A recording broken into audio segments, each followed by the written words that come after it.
Sagan.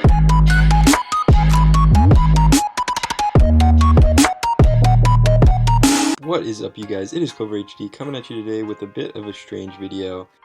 Over the weekend, a lot of news stories happened that I feel like really weren't covered, like, at all. I didn't even hear about them until I was on some obscure website, and I just saw a link to it, and I was like, oh, that looks interesting.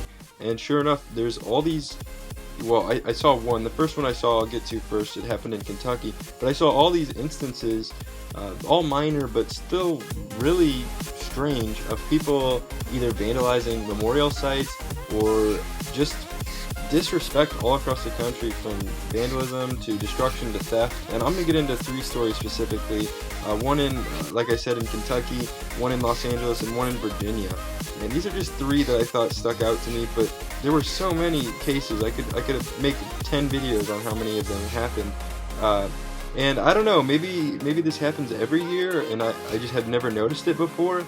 Maybe the media just doesn't cover it that much, but holy shit, is this mind-blowing to me that this happens and that it doesn't even get reported on.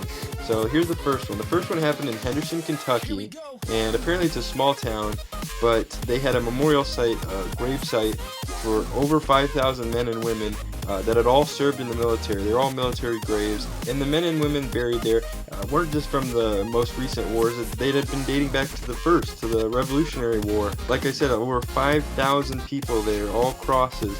It was a beautiful place, and it was early Saturday morning, around 5 a.m., that a young man, Anthony Burrus, and I'll throw up a picture of him right now, decided to hop the curb and drive directly through the field, damaging over 150 crosses, 162 specifically. He did a bit of a curve, went right into the field, and then out way at the end. Obviously, something isn't right there. Either it was intentional for hate reasons or stupidity or something along those lines, or he was intoxicated, which is my belief. I mean, what kind of guy was driving around at 5 a.m. and decided to do that, unless there was some other substance in it. The fact that it was at 5 a.m. tells me that either he was just getting done drinking and maybe he was driving home and he just decided to do it, or it was an intentional thing that he felt like he wanted to do, and he did it, and he decided, oh, I'll do it at 5 a.m. when there's no one around. So it's my belief that it's one of those two. I really can't say for sure because they didn't catch the man until the next day. So that happened Saturday morning, and then on Sunday they caught him, and they found his vehicle. It's a truck. I'll throw up a picture of it, and it had damaged crosses. It pisses me off.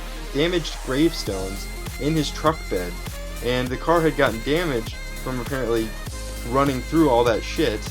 And he had pulled over on the side of the road, left his car, went to his sister's apartment, and they found the car through people reporting it through social media and stuff like that, through the hard work of people looking for this asshole who did this. And sure enough, they found him, Anthony Burrus, 27 years old. They don't know why he did it. He's denying it, which is retarded, but he admits to being in the car before, but he said that it wasn't working, and they found it with the crosses in it. I mean, it's so stupid. He has no alibi, no defense. He looks like the kind of guy that would do some shit like this. Now, the second story is also pretty heinous. They didn't catch the people that have done it yet. It just happened 2 days ago. All of these stories happened right before Memorial, either the day before or 2 days before. This one happened the day before.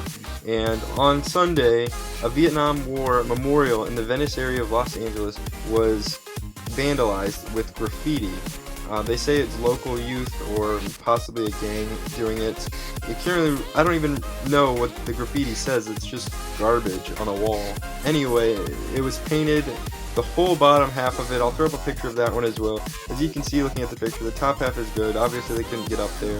They just covered most of the bottom half, covering up the names of men and women who were lost at war, missing in action, prisoners of wars, or killed. And they took their names and they covered them up. Like, what pieces of shit? Like, isn't there another wall you can graffiti? Isn't there some ugly ass building that you can graffiti? Why would you do this to a memorial? And it's obvious that you did it on purpose, since you did it the day before Memorial Day. Again, just assholes ruining it. But the good thing about that is the town, Los Angeles, I shouldn't call it the town, the city has come together, and lots of people have shown up to the wall to help scrub away at the graffiti, and it's pretty much all gone now, and it's actually kind of incredible. This wasn't a public works thing. This was normal, everyday people showing up with their own cleaner and going to work, scrubbing this wall. And now it's back. I mean, the last news story was yesterday night, and if you look at the pictures from last night compared to at the start, like 90% of it is gone. And I'm guessing by now the wall is back to normal, which is terrible that it happened at the first place, but it's also beautiful that all these people stood up and actually did something about it together. And I hope they catch the people that did that. And the third story is probably the weirdest one. It's the one that has the least information on it, but it got a lot of news coverage, so I felt like bringing it up.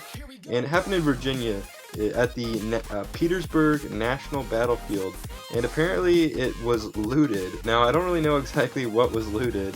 So apparently at night, a couple days ago, people showed up and stole a bunch of stuff, from like weird statues of soldiers to gravestones. Now, if you don't know, at this place, I didn't know, 151 years ago exactly, there was something known as the Siege of Petersburg, and it was a Civil War battle between the Union and the Confederates. Over 1,000 people died there at that battle. Again, this one isn't quite as heinous, but it really is though. I mean, it's not the same as driving over crosses of people, of soldiers who gave their lives for this country, but it still is up there with the same thing, because they're still disrespecting people. Yeah, it happened 150 years ago, but those are still people that died on field. Those are still monuments and belongings and gravestones to actual real people who are fighting for their country. They're fighting for their family, and for people to go and do that is just terrible.